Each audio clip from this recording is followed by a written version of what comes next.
جس کو انجینئر نے اپنا امام کہا، میں ان کے والد کی بات لے کر آیا۔ بسم اللہ الرحمن الرحیم۔ میرے میٹھے میٹھے پیارے پیارے اسٹوڈنٹس اور سننے والے تمام عقل و شعور کے مالک احباب گرامی، السلام علیکم ورحمۃ اللہ وبرکاتہ۔ مجھے خوشی ہے کہ آپ میری گفتگو کو توجہ سے سنتے ہیں اور آخر تک دیکھتے ہیں۔ آج کی گفتگو ہے کہ امام کے والد ہیں مد مقابل اور the damage has been done۔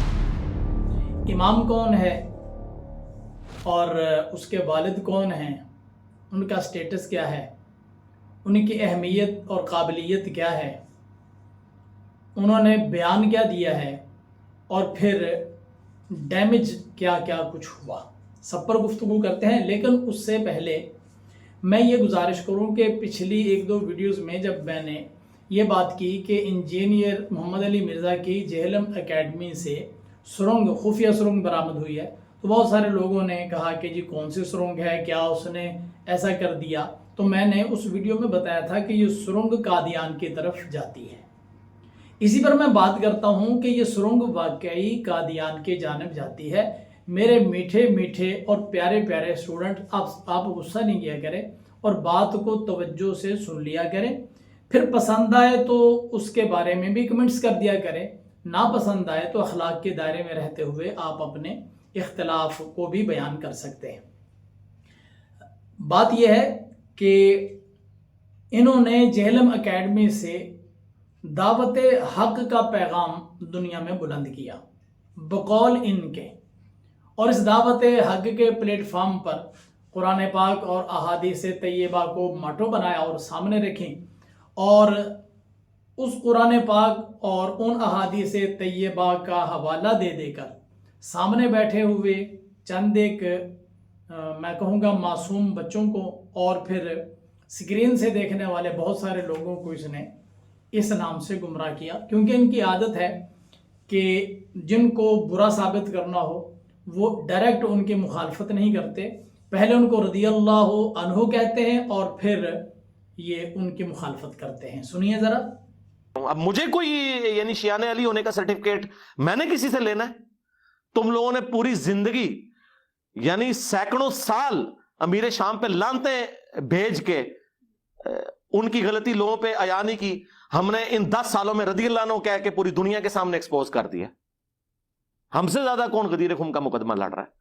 اور اہل البیت کا دفاع جس طریقے سے ہم نے کیا نا، جو ٹھیکیدار بھی بنتے تھے نا وہ بھی نہیں کر سکے۔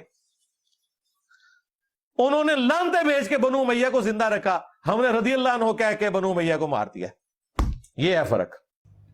اب اس سے اگلی بات بھی ہے کہ قادیانیوں کے ساتھ ان کو اتنی محبت ہے، قادیانیوں کے ساتھ ان کو اتنا نرم رویہ ہے ان کا، میں حیران ہوتا ہوں اس بات پر کہ قادیانیوں کے بارے میں حضرت کہتے ہیں کہ ان کا ہمارے ساتھ، پچھلی ویڈیو میں نے آپ کو ان کا کلپ دکھایا تھا کہ اگر وہ ہمیں کافر کہنا چھوڑ دیں تو ہم ان کو کافر کہنا چھوڑ دیں گے، کہ ہم ان کو کافر کہتے ہی اس لیے ہیں کہ انہوں نے ہمیں کافر کہا ہے۔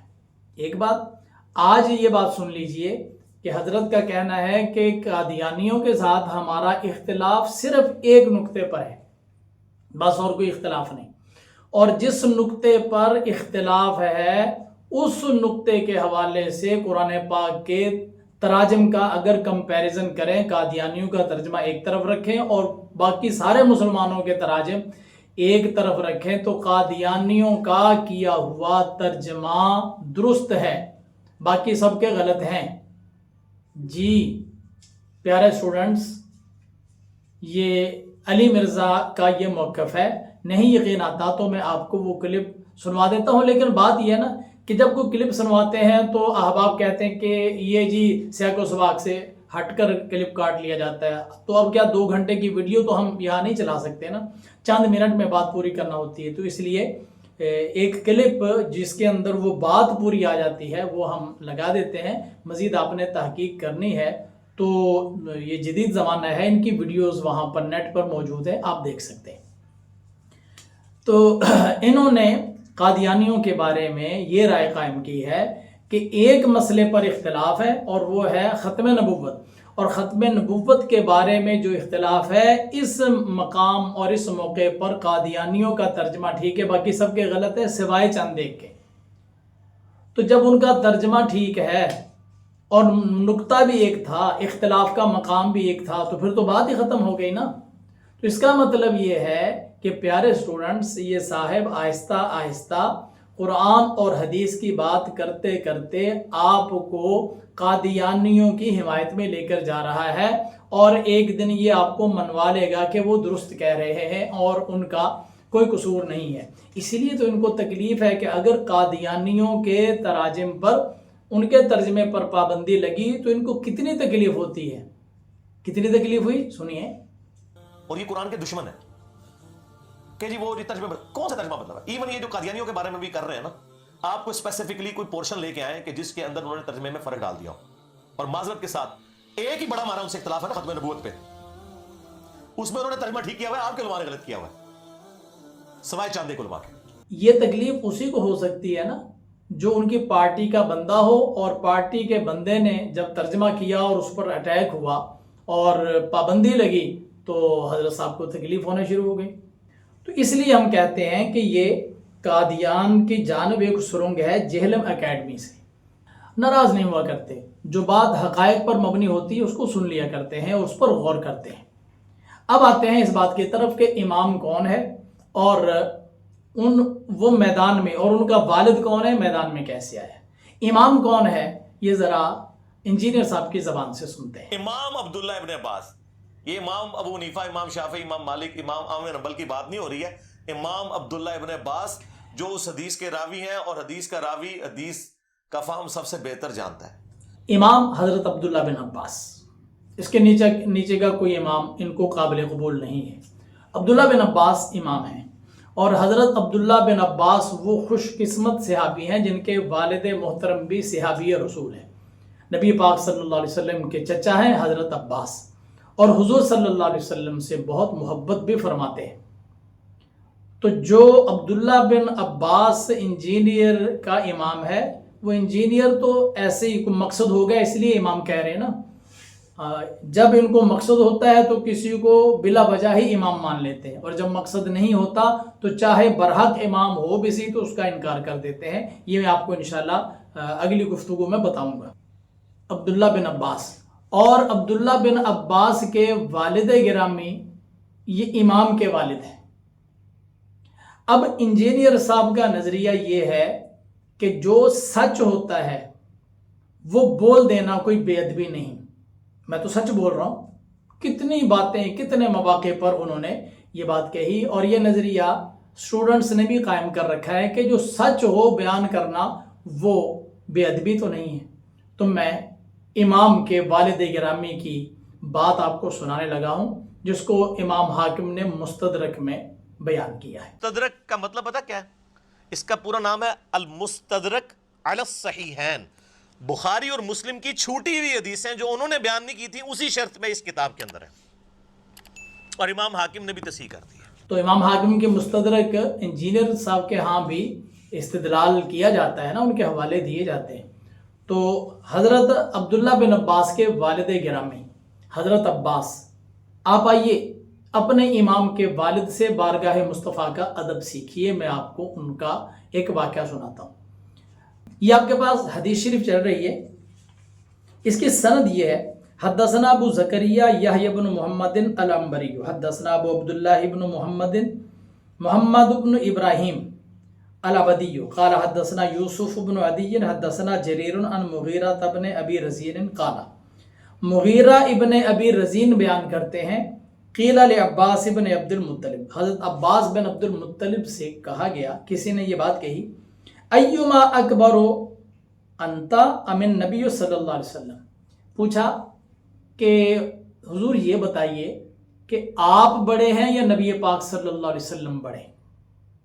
اب یہ ایک سوال ہے، اس سوال پر رک کر پہلے ذرا عالم حقائق میں آتے ہیں۔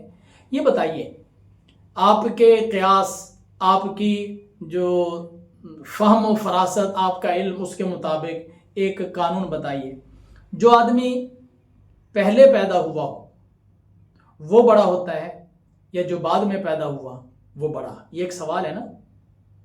مثلا آپ کے 2 بیٹے ہیں، ایک کی پیدائش 2010 میں ہوئی، دوسرے کی پیدائش 2020 میں ہوئی، تو بڑا کون ہے؟ تو اس کے اندر کوئی راکٹ سائنس تو نہیں ہے نا.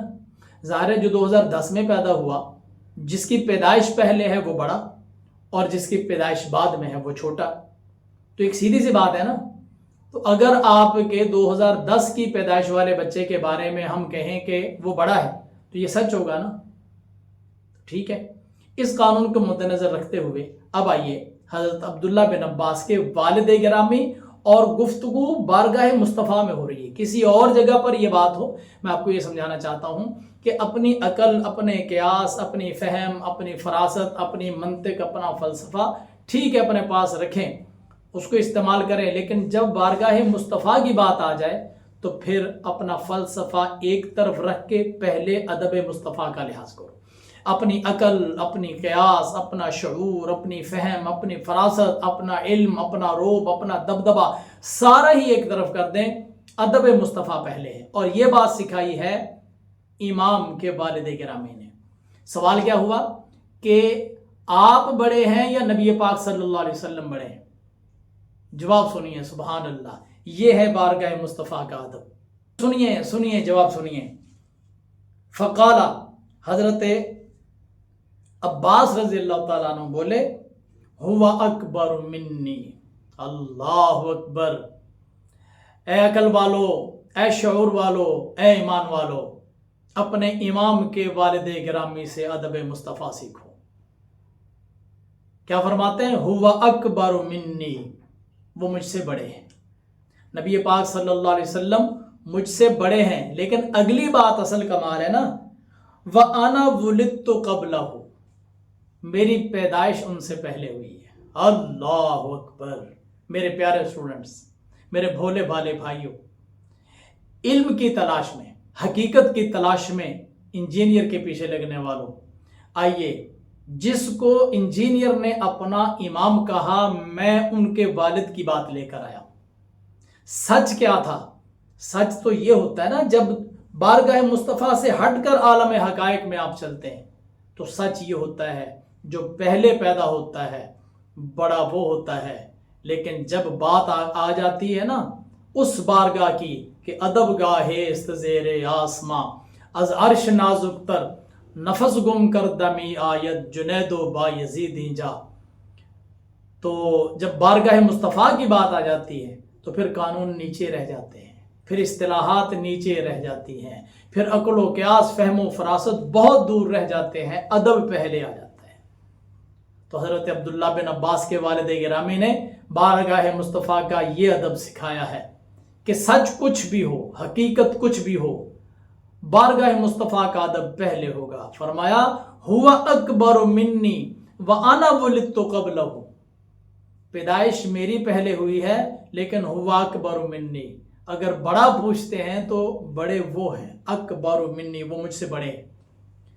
تو میرے پیارے اسٹوڈنٹس بھائیوں، آپ انجینئر کی باتیں سنتے رہتے ہیں، لیکن یہ بات دیکھیں کہ جس کو انجینئر نے بھی اپنا امام کہا، یہ صرف میں نے آپ کو بتایا نا کہ وہ ہمارے بھی امام ہیں، لیکن انجینئر کا کسی کو امام ماننا اپنے مطلب کی خاطر ہوتا ہے. ہم امام مانتے ہیں حقیقت کو مد نظر رکھتے ہوئے. جو واقعی امام ہیں ان کو ہم ہر مقام پر امام مانتے ہیں اور ان کا ادب اسی طرح کرتے ہیں. تو امام کے والد گرامی ہیں میدان میں، اور مد مقابل آگے انجینئر کے. انجینئر کہتا ہے جو سچ ہے میں نے بیان کیا، اس میں غلط کیسے ہو گیا؟ جو سچ ہے میں نے بیان کیا، اس میں توہین کیسے ہو گئی؟ اور بھائی بعض اوقات سچ بھی اپنی جیب میں رکھنا پڑتا ہے. یہ دنیا کی بات ہے. جب بات آ جاتی ہے بارگاہ مصطفیٰ صلی اللہ علیہ وسلم کی، پھر ہر سچ آپ کی جیب میں ہے، ہر حقیقت آپ کے قدموں کے نیچے ہے. سب سے پہلے بارگاہ مصطفیٰ کا ادب ہے.